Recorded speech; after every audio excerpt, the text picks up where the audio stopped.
Hi, I'm Ethan Lehman and welcome to Guess What? On today's show, we discover which Aussie cricketer is studying to become a marine biologist, we conduct a chewing gum investigation, take part in our cricket quiz, and hear Finch's tip for hitting big sixes. All that and more on Guess What?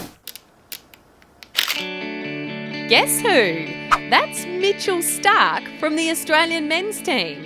And this is Alyssa Healy from the Australian women's team.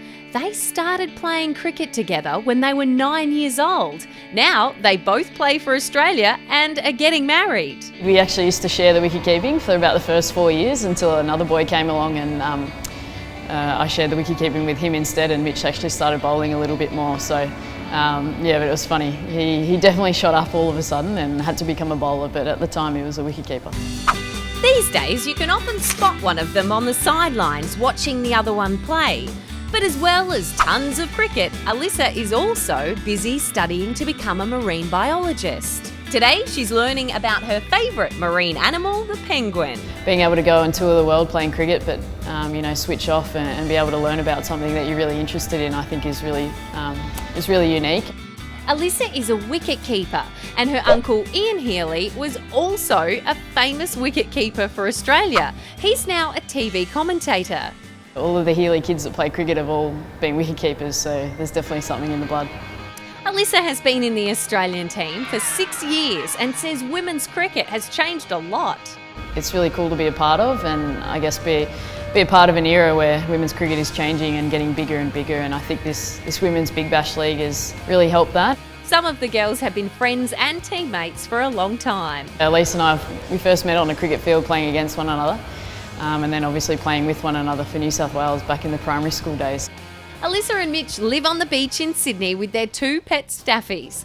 So surely they must play, watch and talk about cricket all the time. There's a few tips given here and there. Obviously I'm not a fast bowler and I'm not a fast bowling coach, so I can't help him too much, but I'll always put my 2 cents worth in there and see if he takes it on board. But definitely, yeah, I get in trouble for watching cricket at home.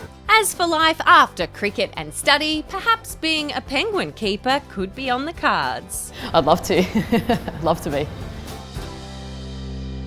Right, time for a quiz. What is Nathan Lyon's nickname? The answer is Gazza. Nathan has the same surname as AFL superstar Gary Lyon, so people started calling him Gary, Gaz or Gazza. Even walking down the street you hear someone yell out Gazza or Gary or so.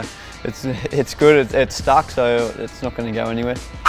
Which Aussie cricketer is basketball mad? The answer is Peter Siddle. This is where I tend to do all my basketball watching. Anna doesn't really like me in here too much, but this is where I like to relax and chill out when I'm at home after a tour. Growing up, I was always a big basketball fan. It was probably my favourite sport growing up as a young kid. I played, probably 4 or 5 games a week back home in the country and in Melbourne, and always wanted to be a basketballer, but being 6 foot tall, it's not really the sport for me. Probably got about 10 or so Guernseys at the moment, and a few more coming. That's probably my favourite one. He's my favourite player, and I tend to watch his DVDs and replays of his games. Which Aussie fast bowler is missing part of a finger? The answer is Pat Cummins. I went to preschool one day and the lady dropped me home, gave me a couple of lollipops to give to my brothers and sisters. Being a nice younger brother, I went to give a lollipop to my older sister and she slammed the door right on my finger and unfortunately lost about 1 centimetre off my finger. And which Aussie bowler was a javelin champion and had to pick between javelin and cricket? The answer is Josh Hazlewood. Yeah, I had to choose probably when I was about 15 or 16 years old of what sport to follow, I guess, and keep playing. And cricket was a team sport, so I thought that was always going to be more enjoyable, playing cricket with your mates. Did you know cricketers go through not just packets, but slabs of packets of chewing gum every game? We go behind the scenes to find out more.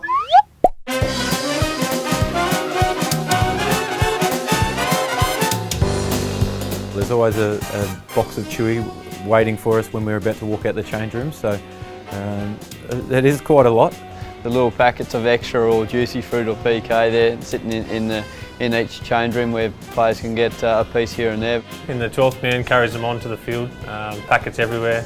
Lots, packets, thousands of dollars of chewing gum we use. Since I was about 16, I think, I've always had 3 pieces of chewy in my mouth, but the boys go through a lot. Finch goes flat!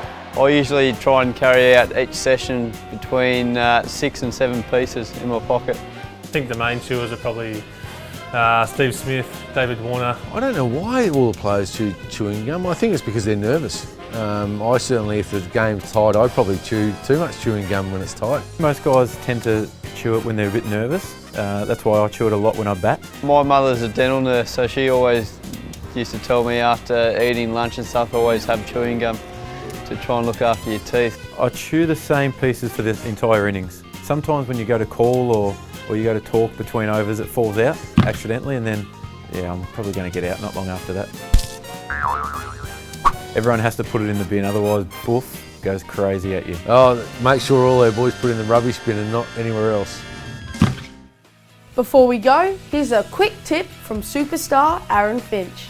My tips for hitting big sixes: make sure you always watch the ball, because you can't hit it if you can't see it, and then swing as hard as you can. And straight away, that could hit the roof! That is right up there! I think it has hit the roof! That's it for this episode. See you next time on Guess What?